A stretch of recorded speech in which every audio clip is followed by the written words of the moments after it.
Ah, Alcatraz. The name itself sends chills down the spine. Smack dab in the heart of the San Francisco Bay, this notorious island has been the subject of countless movies and books, its reputation as a high-security prison echoing through history. But did you know that it didn't start out that way? Before its inmates and its iron bars, Alcatraz was a military fortification, then a military prison, and even a lighthouse lookout. Yet, despite its reputation as the prison you could never escape from, there was at least one man who proved it wasn't entirely impossible. And even amongst its hardened criminals, some inmates actually wanted to be there. Huh, curious, isn't it? Yet, the most captivating story, the one that will make your heart skip a beat is. Well, you'll hear about that soon enough. Hey there, curiosity explorers. Ready for another dive into the unknown? I'm your host, Caesar, and with me is the ever-inquisitive Sonia, ready to take you on a thrilling journey of discovery. Hi, everyone. You know, as we explore and unravel these mysteries, we're learning and growing together. I can't wait to dive into today's topic. You heard her, folks. If you're eager to join us on our daily journey through the amazing, the astonishing, and the outright bizarre, don't forget to subscribe to the Curiosity Wonderland, comment about your own thoughts and discoveries, and share with your friends. Let's keep the curiosity alive.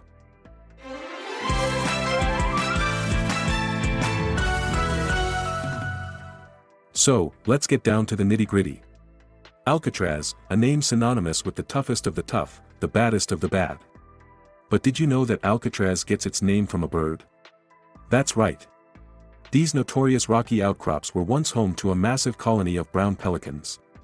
The first known European visitor to the area, a Spanish naval lieutenant by the name of Juan Manuel de Ayala, noticed the island teeming with these birds back in 1775.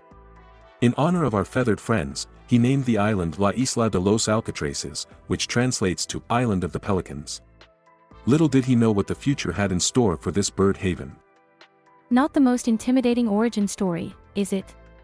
From a sanctuary for pelicans to a fortress of solitude for the most feared criminals. That's quite a transformation, don't you think? Certainly is, Sonia. Now, fast forward to the mid-19th century. Californians saw potential in this tiny island. They recognized its strategic value and converted it into a lighthouse lookout point. Over the years, it morphed into a military fortification, and its isolated location in the open water made it the perfect site for a military prison. I'm guessing that's when things started to get grim, huh? Indeed, it did. In 1934, during the Great Depression, the federal government saw an opportunity in this island fortress. They repurposed it yet again, and thus, the Alcatraz Federal Penitentiary was born. The tiny cells, the surrounding bars, and let's not forget, the icy cold waters of the bay with their strong currents, all combined to make Alcatraz the most notorious, the most feared prison in the United States. And for the next 30 years, it lived up to its reputation. And yet now, it's a popular tourist attraction. A place of intrigue and mystery, where visitors from all over the world come to see the remnants of the rock. Amazing how things change, isn't it? Absolutely, Sonia. Yet, there's so much more to Alcatraz than meets the eye. It holds countless stories that go beyond its tough exterior. But let's not get ahead of ourselves. I promise, we'll dig deeper into those stories. Just stay tuned. You know, all this talk about islands reminds me of something from my childhood. I grew up in a small town by the sea, and there was this little island, just off the coast, that we kids loved to explore. We'd spend hours there, pretending we were adventurers discovering uncharted lands or pirates searching for buried treasure. One day, we found an old, rusted metal box half buried in the sand. I remember the thrill, the heart-pounding excitement as we dug it up, convinced we'd found a real pirate's treasure chest. What was inside? Well, to our disappointment, it was empty. But, you know, reflecting on it now, it wasn't about what was or wasn't in the box. It was about the adventure, the camaraderie, the sense of mystery and wonder. It's these experiences that sparked in me the thrill of discovery, something I still carry with me today. It's why I love delving into topics like Alcatraz, uncovering its hidden stories and secrets. It's fascinating how experiences from our childhood can shape our passions and career paths, isn't it? Speaking of uncovering secrets, let's get back to our narrative. So, we're now in the 1840s, the period of the infamous California gold rush. San Francisco was a hot spot, attracting hordes of young and adventurous men, hoping to strike it rich. The rapid population growth spurred the U.S. government to set up military facilities around the area. By the mid-1850s, the need arose for a military prison to confine deserters and soldiers who broke the law. And Alcatraz, with its strategic location, was a prime choice. And then came the Civil War. Yes, the Civil War. Alcatraz held Confederate sympathizers during the war, acting as a military penal colony. And even after the war, it continued to serve as a prison, this time for Native American activists. It's quite a journey from a haven for pelicans to a military stronghold and prison, isn't it? As we move into the 20th century, Alcatraz continued to serve as a prison, housing Native American activists engaged in land disputes with the government. It also became a place of incarceration for American soldiers who deserted during the Spanish-American War, and Chinese civilians involved in the Boxer Rebellion.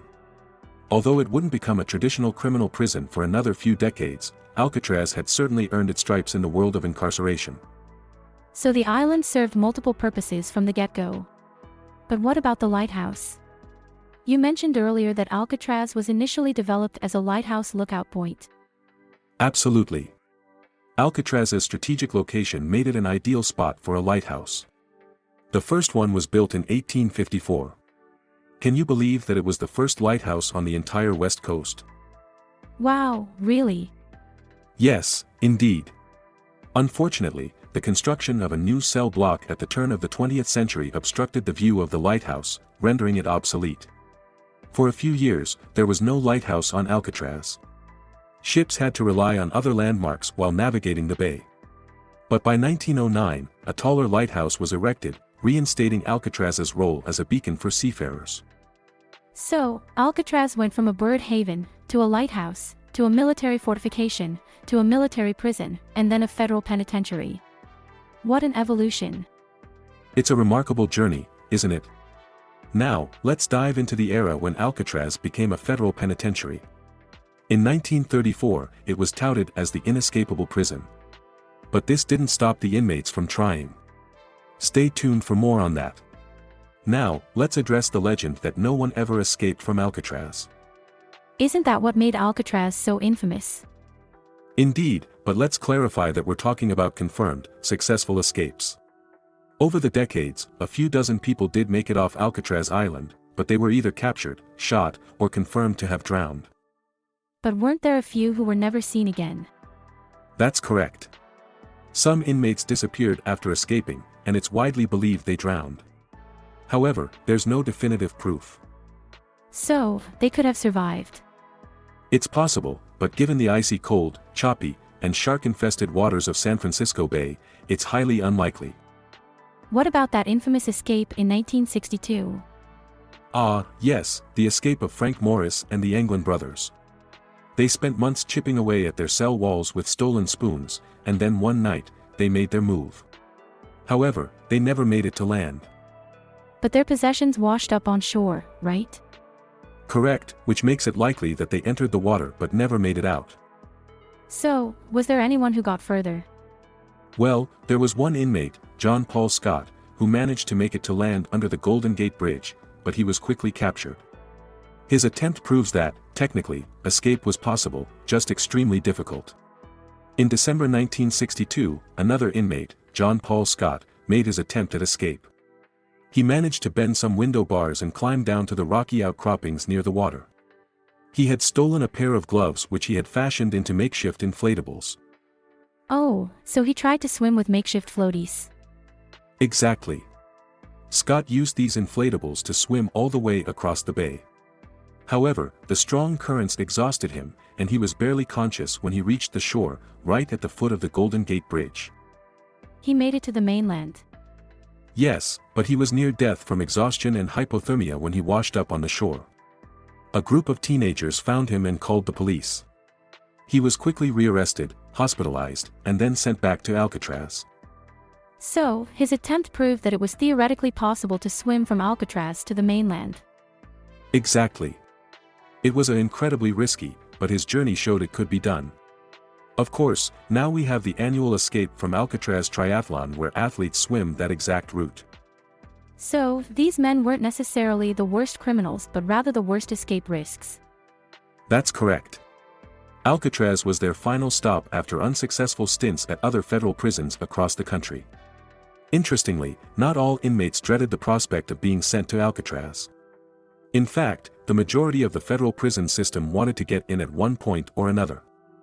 Wait, they wanted to go to Alcatraz. Surprising, right?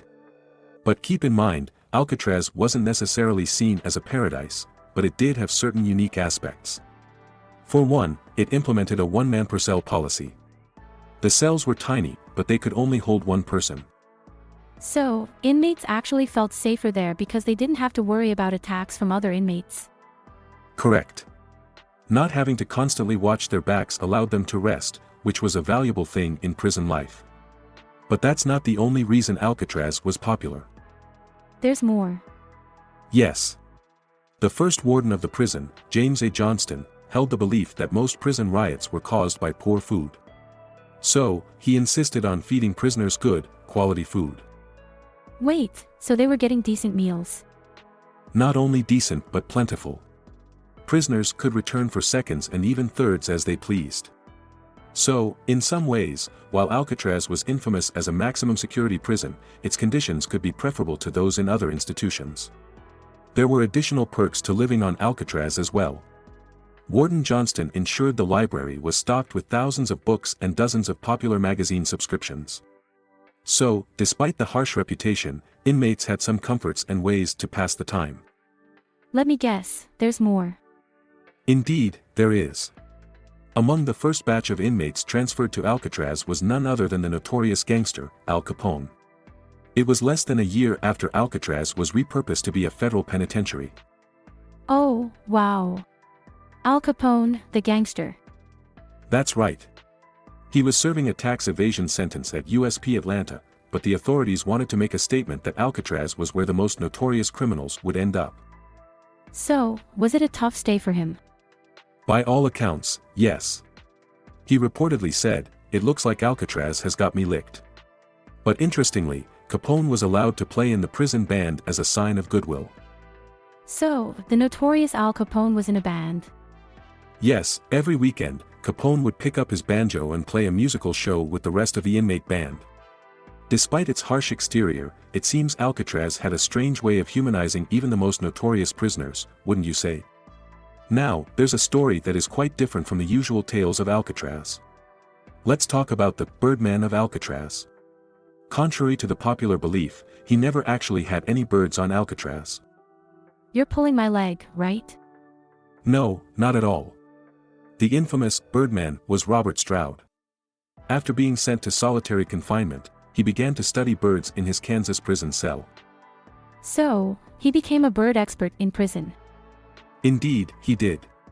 Stroud began raising canaries and other birds. Over the 1920s, he became well known for his extensive knowledge on avian behavior, diseases, breeding, and more. Wow, that's impressive. It gets more interesting. He even authored and illustrated 2 books on raising canaries.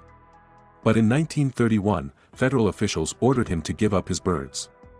About a decade later, he was transferred to Alcatraz where he was forbidden from having any contact with birds. So, the Birdman of Alcatraz never had birds at Alcatraz. That's correct. His nickname simply followed him from his time in Kansas. Although the movie Birdman of Alcatraz painted a different picture, in reality, there was no bird raising or interaction for Stroud on the rock. Sometimes, reality can be stranger than fiction, don't you think? Our journey through Alcatraz wouldn't be complete without mentioning the unique event that took place in November 1969. That month, almost 100 Native American activists sailed out to the island and claimed it as their own. Wait, claimed it? As in, took over the island? Exactly. Their leader, Mohawk Richard Oakes, cited an 1868 treaty that the U.S. government had signed with Native tribes. This treaty granted them access to unoccupied federal land. Since Alcatraz had been in use for over 6 years, Oakes's group staked their claim to the land. And what did they intend to do with it? They had plans to open a Native American-led university and cultural center on the island. They even offered to purchase the island outright from the federal government in glass beads and red cloth.